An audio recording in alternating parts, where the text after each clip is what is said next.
ইবনে আব্বাস রাদিয়াল্লাহু আনহু স্বপ্ন দেখলেন আমার রসুলের দাড়ি মুবারকের মধ্যে মাটি লাগানো, চুলের মধ্যে মাটি লাগানো, মলিন চেহারা, হাতের মধ্যে শিশিরের মধ্যে রক্ত।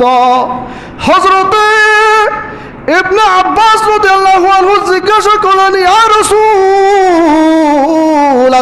ইয়া হাবিবাল্লাহ, আমার প্রাণ, আমার মা বাবা আপনার কদমে কুরবান হোক, আপনার চেহারার মধ্যে, আপনার দাড়ির মধ্যে, আপনার শরীরের মধ্যে মাটি লাগানো আছে, বালু লাগানো আছে, হাতের মধ্যে রক্ত আছে, ইয়া রাসূলুল্লাহ একটু বলেন না কেন হলো?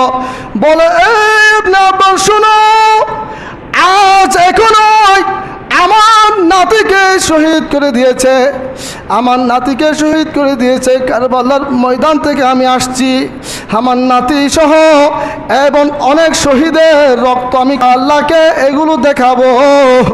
আমার নাতির রক্ত আমি জমা করে নিয়েছি শিশুদের মধ্যে। আমার রসুল এত কষ্ট পেয়েছেন, আমার রসুল রাউজায় পাক থেকে কারবালার ময়দানে গিয়ে নাতির রক্ত সংগ্রহ করেছেন।